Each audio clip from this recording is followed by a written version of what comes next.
തിരുവല്ലാമലയുടെ ചരിത്ര സ്മാരകമായ വില്ലുസ്മൃതി കാടുകയറി നശിക്കുന്ന അവസ്ഥയിലാണെന്ന് ജനതാ വിഷൻ വാർത്ത നൽകിയിരുന്നു.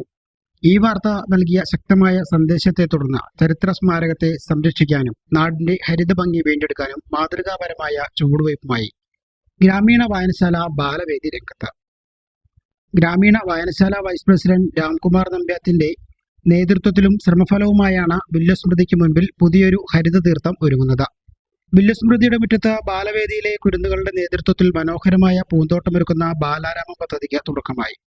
സ്മാരകത്തിന്റെ കാഴ്ചയ്ക്ക് മറവില്ലാത്ത വിധം അധികം ഉയരം വരാത്ത 8 മണി, 10 മണി, ലില്ലി തുടങ്ങിയ ചെറു പൂച്ചെടികളാണ് ഇവിടെ നട്ടുപിടിപ്പിക്കുന്നത്.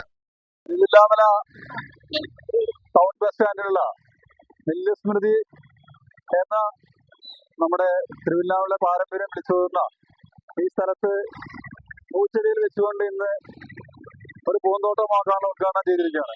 തിരുവല്ലാമല ഗ്രാമീണ വായനശാലയുടെ ബാലവേദി സംഘം ചില കുട്ടികളാണ് ഇതിനു മുൻകൈ എടുത്തിരുന്നത്. ഈ ഒരു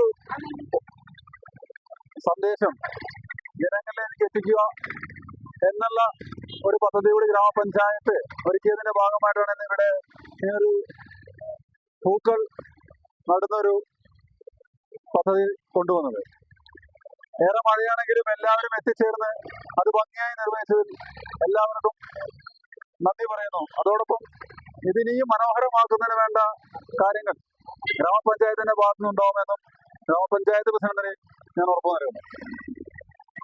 തിരുവല്ലാമലയുടെ ചരിത്ര സ്മാരകമായ ഈ വില്ലുധ്വനിയെ സംരക്ഷിക്കാൻ വേണ്ടിയാണ്, ഈ വില്ലുധ്വനി ഇനിയുള്ള തലമുറകളിലേക്കും എത്തിക്കാൻ വേണ്ടിയാണ് ഞങ്ങൾ ഈ പ്രവർത്തനം ഇവിടെ ചെയ്തത്. ഇതിന് ഞങ്ങൾക്ക് എല്ലാവിധ സഹായ സഹകരണങ്ങളും ചെയ്തു തന്ന തിരുവല്ലാമല ഗ്രാമപഞ്ചായത്ത് പ്രസിഡന്റ് ശ്രീ കൃഷ്ണപ്രസാദ് അവർക്കും വൈസ് പ്രസിഡന്റ് ശ്രീ ഷീല പണിക്കർ അവർക്കും നന്ദി അറിയിക്കുന്നു.